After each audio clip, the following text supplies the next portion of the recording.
Paz do Senhor, JNI, Igreja do Nazareno Neemias, como que vocês estão? Eu queria mesmo aqui da minha casa, vocês aí da casa de vocês, eu queria trazer nessa noite um estudo sobre Malaquias. Um pequeno estudo sobre o livro de Malaquias, né? Eu vejo que muitas vezes a igreja ela se resume o livro de Malaquias apenas em um versículo, que é Malaquias 3:10, que é um versículo importantíssimo para o enredo do livro. Porém, o livro ele é muito maior, ele tem muito mais coisas do que apenas esse versículo. E eu queria trazer algumas coisas para nós nessa noite. Então você aí jovem, você adulto que está vendo esse livro, então fique atento e junto comigo pegue a sua Bíblia, pegue uma pessoa que está do seu lado ou mesmo sozinho no teu trabalho, onde quer que você esteja. Vamos aprender um pouquinho sobre o livro de Malaquias. Primeira coisa, Malaquias, ele tanto pode ser um nome próprio ou não. Por quê? O significado da palavra Malaquias significa o mensageiro. Então, propriamente, quando nós falamos Malaquias, nós podemos estar dizendo de um homem que teve o nome de Malaquias ou não. Nós podemos estar falando sobre um mensageiro qualquer. Por isso, o autor desse livro ele é um tanto quanto indefinido. Há algumas discussões sobre isso. E não temos uma definição 100% correta, que foi um personagem específico ou foi um mensageiro não identificado que escreveu o livro de Malaquias. Vemos que o tempo que Malaquias escreveu foi aproximadamente ali o término do seu livro em 440 a.C., claro, e foi pós a exílio. O povo já tinha retornado da Babilônia. Vimos que já foi um pouco depois ali de Neemias, Esdras, aonde os muros de Jerusalém já estavam construídos novamente. Vemos que o templo já estava sendo retomado, o cuidado, todo o capricho, tudo ali envolvendo o templo já tinha sido retomado. Eu faço uma pequena observação sobre esse ponto. Por quê? Porque nós vemos que o povo chegou num momento que era um momento que eu vejo que todos queriam. Que eles já tinham voltado do exílio, eles já não eram mais cativos nem prisioneiros, estavam na sua terra. Eles já tinham a proteção que era os muros, tinha ali retomado as atividades do templo, já tinha ali cuidado de tudo novamente. E eu vejo que o povo ele estava ali com tudo em suas mãos. Não tinha o porquê do povo estar desagradando ao Senhor, fazendo coisas que desagradassem ao Senhor. Mas não é isso que acontece. Nós vimos que Malaquias ele prega algumas coisas, ele traz a mensagem de Deus para o povo, exortando tanto o povo quanto os sacerdotes. Eu queria que você acompanhasse comigo uma leitura bíblica de Malaquias no capítulo 1. Acompanhe comigo aí. Malaquias 1:8. Na hora de trazerem animais cegos para sacrificar, vocês não veem mal algum. Na hora de trazerem animais aleijados e doentes como oferta, também não veem mal algum. Tentem oferecê-los de presente ao governador. Será que ele se agradará de vocês? Será que os atenderá? Pergunta o Senhor dos Exércitos. Então o que você pode observar nessa leitura é que os sacerdotes eles já não estavam fazendo com excelência o sacrifício, né? Nós vimos na leitura que eles estavam levando animais deficientes, animais com problemas, não eram animais perfeitos, né? Se nós voltássemos um pouco lá em Gênesis, nós vamos ver o sacrifício que Caim e Abel tiveram para Deus. E vemos que Deus se agradou do sacrifício de Abel pelo fato de Abel ter separado as melhores coisas, a primícia, né? E vemos que Deus ao longo da história ele vai pedindo para que o sacrifício seja algo excelente, algo do melhor, né? Podemos até olhar Abraão quando ele leva o seu filho Isaque para ser sacrificado, ali ele estava oferecendo a Deus, obedecendo a Deus e oferecendo o que ele tinha de melhor.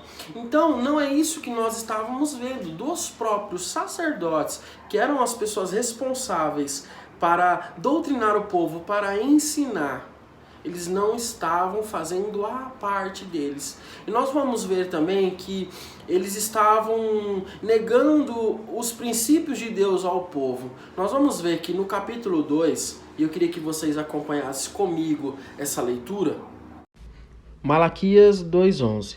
Judá tem sido desleal, e a abominação se cometeu em Israel e em Jerusalém, porque Judá profanou o santuário do Senhor, o qual ele ama, e se casou-se com filha de Deus estranho. Muito bem, então como nós podemos ver nessa leitura, nós vemos que o povo ele começou a desobedecer Deus demais.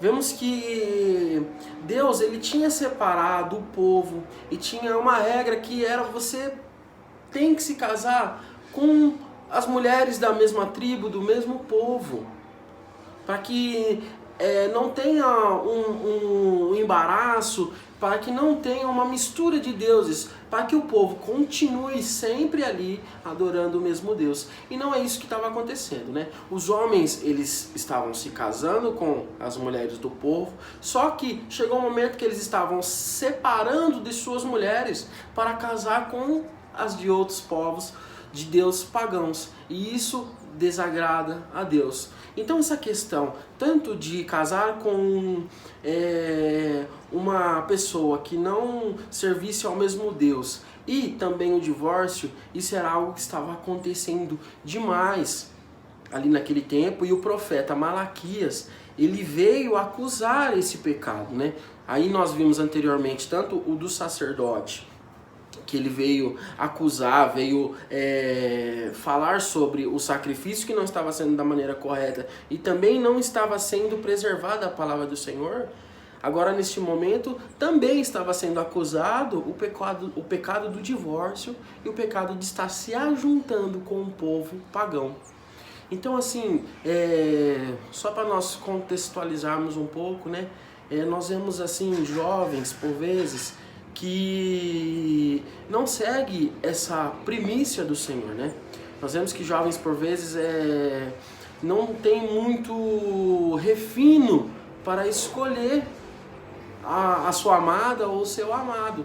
Então assim, uma coisa que eu trago para nós entendermos aqui é que você é uma pessoa santa, uma pessoa separada, uma pessoa que serve a um Deus, ao nosso Deus verdadeiro, real e justo.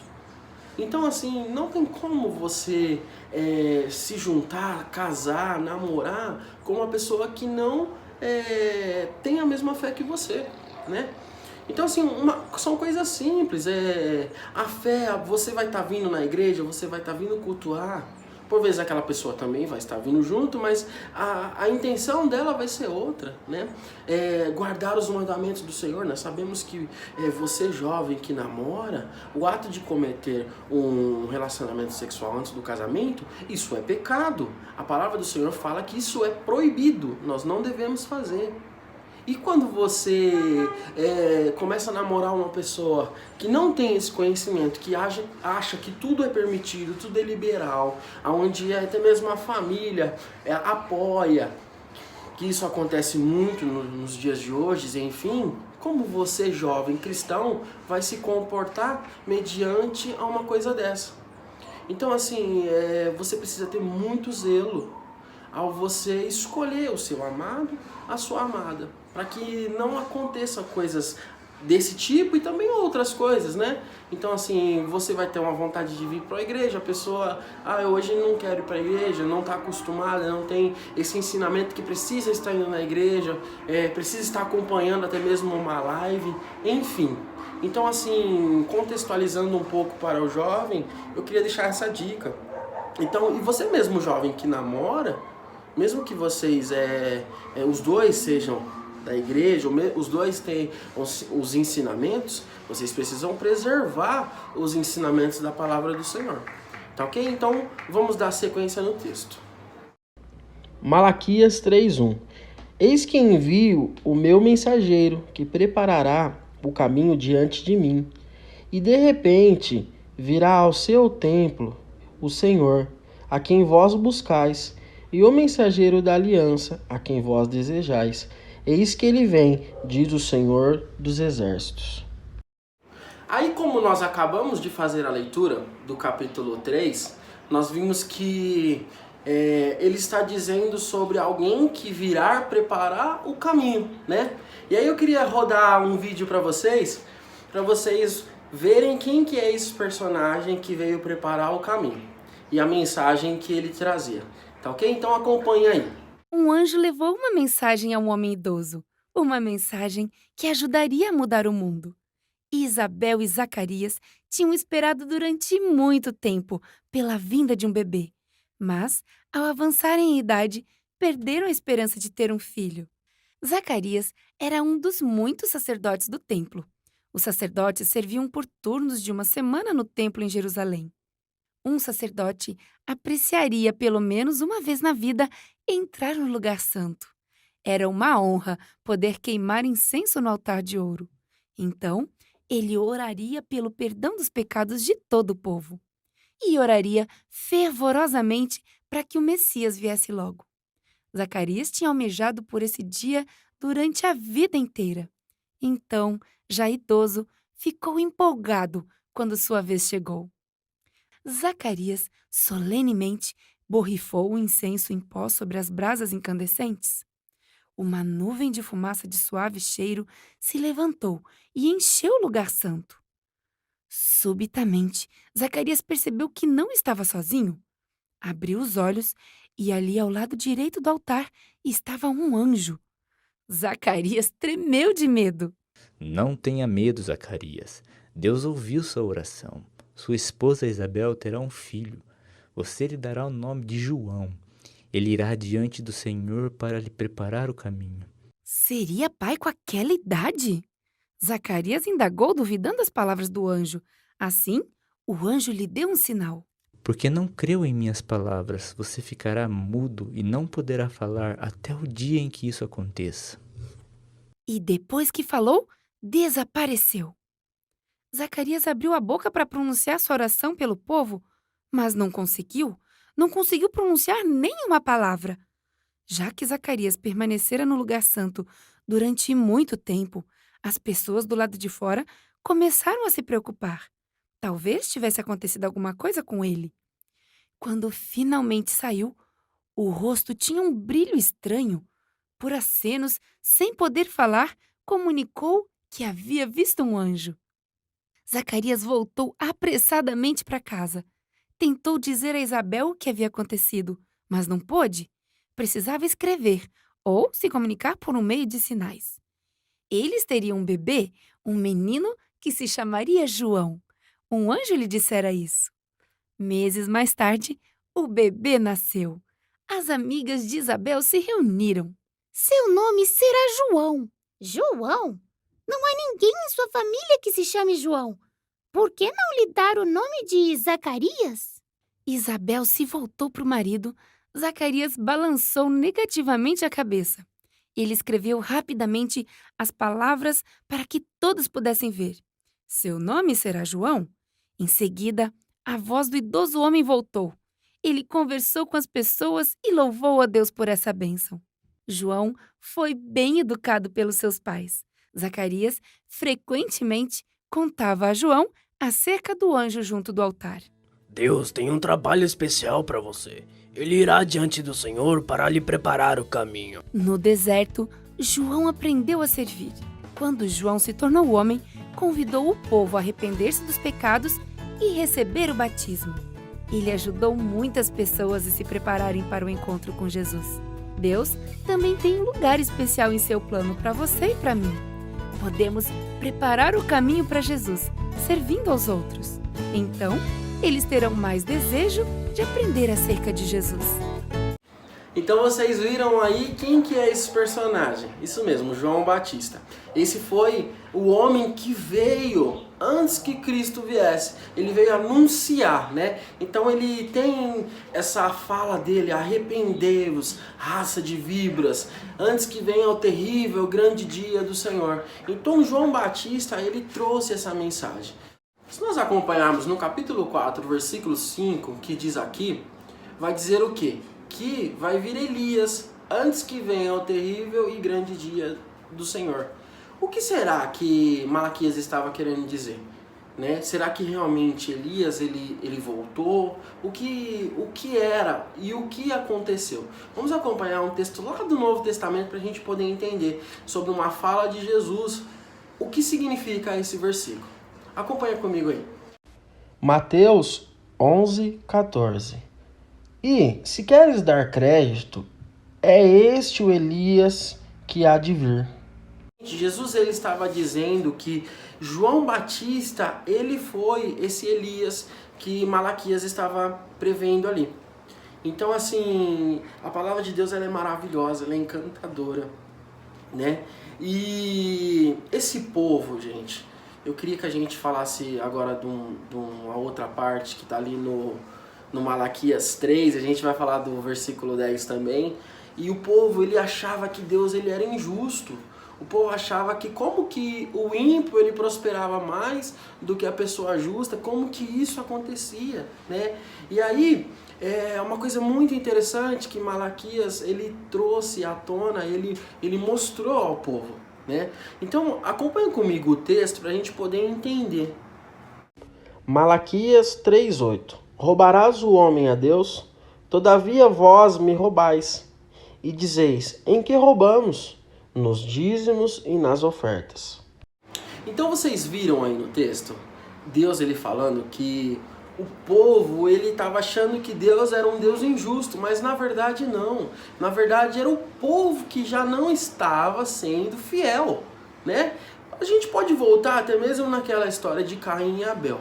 Quando nós vemos que Deus ele se agrada de um e de outro não, nós vemos que Deus ele dá até uma advertência a Caim, diz assim, ei Caim, eis que o pecado está à porta, cabe a você dominá-lo, né? Mas ali ele ficou enfurecido porque Deus ele aceitou a oferta de seu irmão e a sua não. Mas na verdade a gente entende que Caim ele não ofereceu o melhor que ele tinha.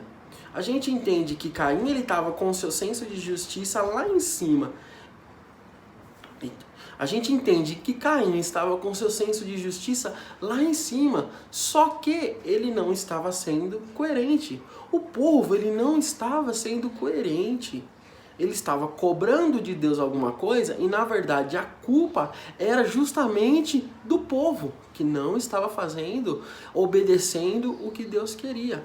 Então assim, trazendo para os dias de hoje também, é muito fácil para nós cobrarmos algo de Deus, é muito fácil para nós cobrarmos algo até mesmo da nossa liderança, dos nossos pastores, dos nossos líderes, que Deus selecionou, que Deus enviou para cuidar de sua vida, para lhe auxiliar, para lhe ajudar. Então assim, é muito fácil você cobrar de Deus, cobrar da sua liderança, que eles não fazem, eles não estão fazendo, Deus não está sendo justo, só que com esse senso de justiça que não é verdadeiro, né? Quando nós vemos que Deus ele não está sendo tão justo assim conosco, que Deus não está nos guardando, que Ele disse que nos guardaria, nós temos que começar a olhar para a palavra dele e começar a ver que talvez seja nós que não estejamos sendo justos, nós que não estejamos sendo fiel, né? O povo ele era infiel e queria que Deus fosse justo e não estava acontecendo,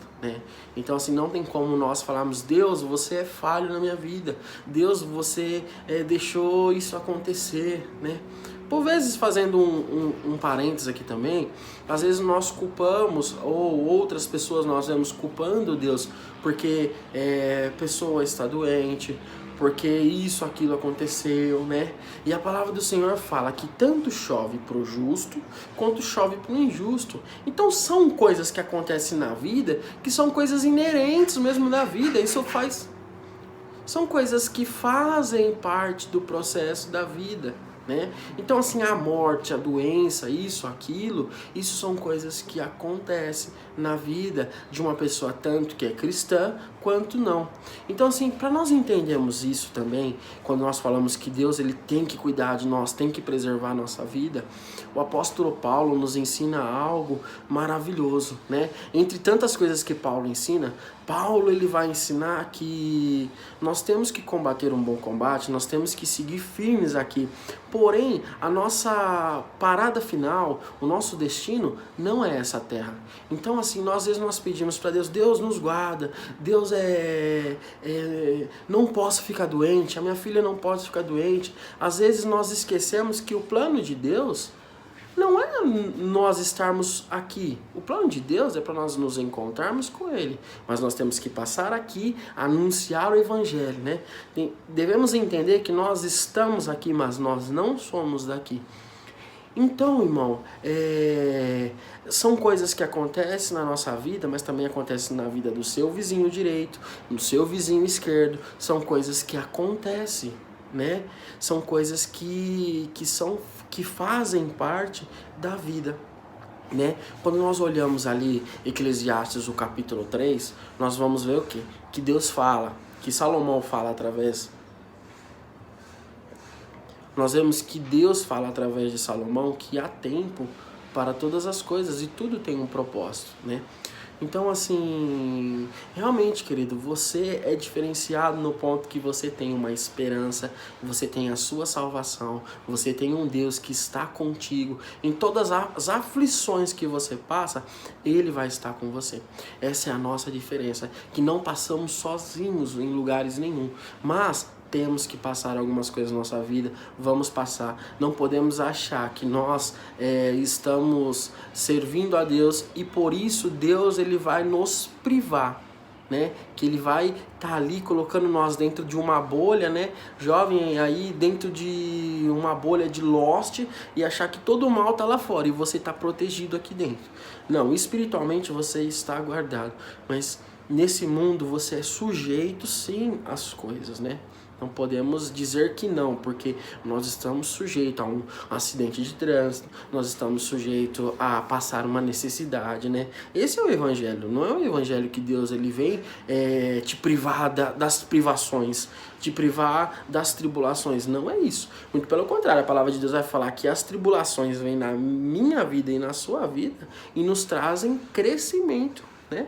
Então, assim, por vezes nós não queremos, mas é justamente em meio às provas e às privações que nós crescemos, tá ok? Mas, voltando aí o povo, eles não entendiam isso, né? E por mais, além de não entenderem isso, eles eram infiéis e queriam cobrar de Deus justiça e fidelidade. Só que Deus falou, opa, não é isso que está acontecendo. Eu não sou fiel. Vocês que têm sido infiel comigo, vocês que têm me roubado, né? Então aí a gente fecha esse ponto do capítulo 3, os versículos que nós lemos. Agora, tem algo que por vezes choca a muitos, que acontece lá no Novo Testamento. Eu queria rodar um vídeo para vocês verem o que aconteceu com Jesus quando ele entra no templo, como foi que aconteceu, e isso também está descrito aqui em Malaquias, e nós vamos dar sequência nisso. Mas acompanha esse vídeo aí.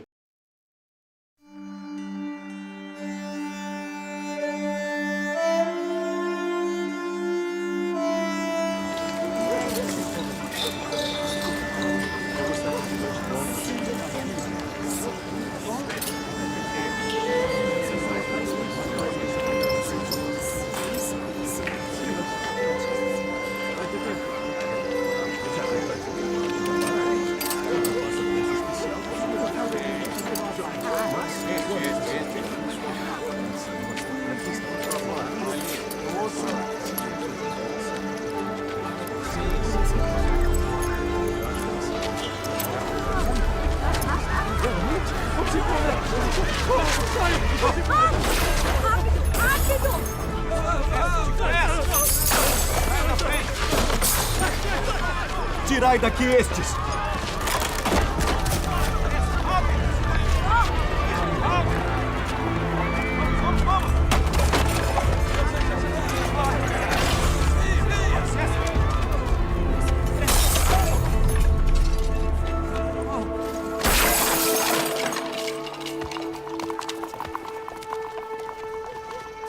façais da casa de meu pai casa de venda.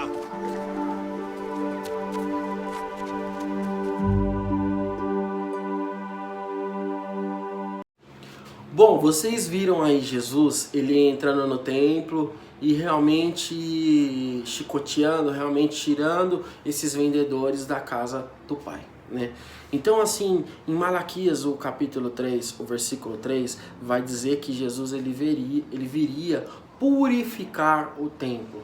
Então era isso que Jesus estava fazendo, tirando essa atenção que ali era um lugar de comércio, que as pessoas iam ali comerciar, trocar, e a casa do Senhor é um lugar e deve ser um lugar de reverência e ser um lugar onde simplesmente as pessoas estão ali para exercer o chamado que Deus deu e para buscar mais ainda esse Deus para as suas vidas, né? Então, queridos, é uma coisa muito importante que esse detalhe que Jesus ele fez, eu queria trazer para nós, né? Tá certo que nós não estamos no templo físico, cada um está na sua casa.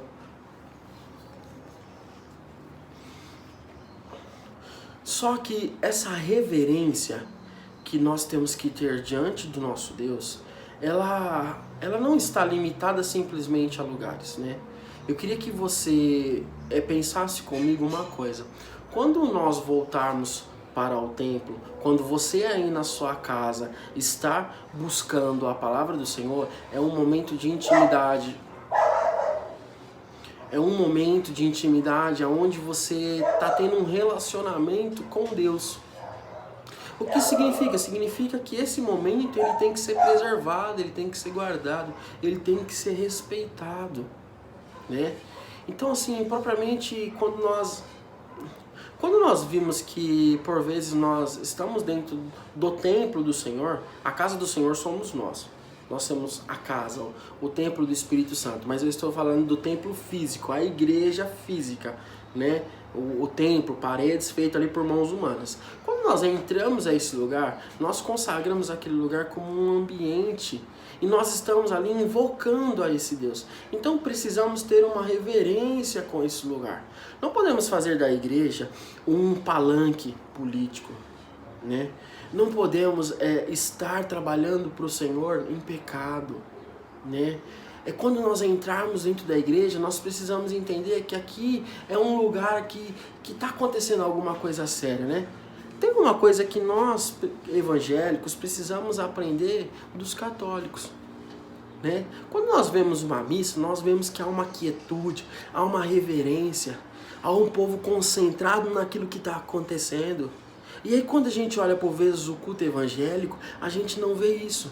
A gente vê pessoas ali que estão achando que estão dentro de um clube, pessoas que estão achando que estão dentro de outros lugares, né? A gente vê que estão pessoas ali preocupadas mais em discutir aonde vão jantar, a festinha que vai fazer do irmão, o almoço que não vai fazer a coisa, mediante aquele culto que está acontecendo, né? Então, assim, eu queria que vocês entendessem que os momentos que nós estamos com Deus, propriamente os momentos que nós estamos dentro da igreja, do templo, são momentos que nós temos que ter reverência.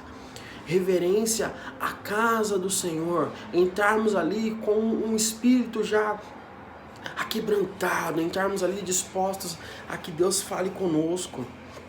E não colocar esses tipos de coisa no meio do culto, irmão, né? A gente percebe que a falta de reverência é tão grande quando nós estamos dentro da igreja no culto, que assim, qual que é o momento de você tomar uma água, né?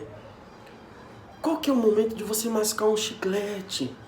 Irmãos, aqui, não sei se outras pessoas que não fazem parte da nossa igreja vão estar assistindo esse vídeo, mas nós estávamos fazendo uma limpeza na igreja, que o templo não está lá, a gente está fazendo algumas organizações, melhorando a estrutura do templo, e nós erguemos os bancos. Eu até mandei uma foto no grupo dos jovens, porque tem muito chiclete grudado debaixo de um banco. Não, que coisa nojenta, mas é o que tem acontecido, jovem. Talvez o teu chicletinho, ele esteja lá dentro do banco até agora. Alguns eu tirei, alguns não consegui, né? Mas assim, é legal de se fazer isso dentro da casa do Senhor? Então aqui vai para nós entendermos que o próprio Jesus, como nós vimos ali, como nós vimos no vídeo, nós podemos observar que Jesus ele não entrou brando, Jesus ele não entrou desfilando, falando, olha gente, se possível, não trate a casa do meu pai assim, assim. Não, nós vimos que Jesus ele entrou açoitando, Jesus ele entrou tirando tudo que não fazia parte daquilo ali, né?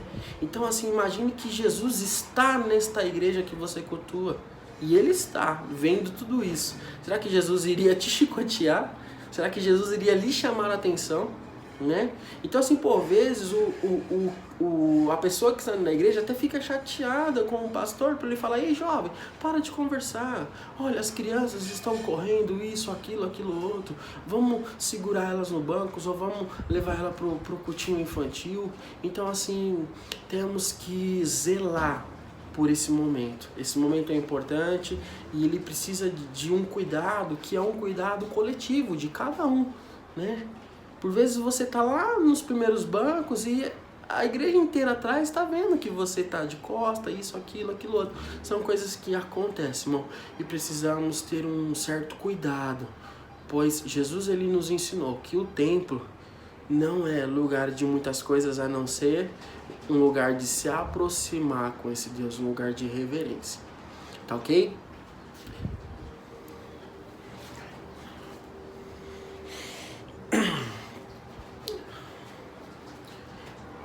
Então, meus queridos, nós chegamos aqui na parte final desse estudo, desse vídeo. Foi um estudo bem breve, mas tiramos coisas importantes sobre esse texto. Bom, gente, é isso. Nós fizemos aqui um pequeno estudo sobre o livro de Malaquias. Então você viu que Malaquias ele tem muita coisa, é uma coisa extraordinária o livro de Malaquias e nós precisamos trazer para as nossas vidas. São cuidados, são doutrinas que Deus estava zelando no povo dele e ele continua zelando até hoje. Então assim, que o Deus de Malaquias ele esteja em nossas vidas, nos ensinando, nos doutrinando, nos corrigindo sempre. Em nome do Senhor Jesus, Deus abençoe todos vocês. JNI, estamos aqui, que Deus abençoe, viu? Em nome do Senhor Jesus, um forte abraço, fiquem na paz do Senhor. Amém?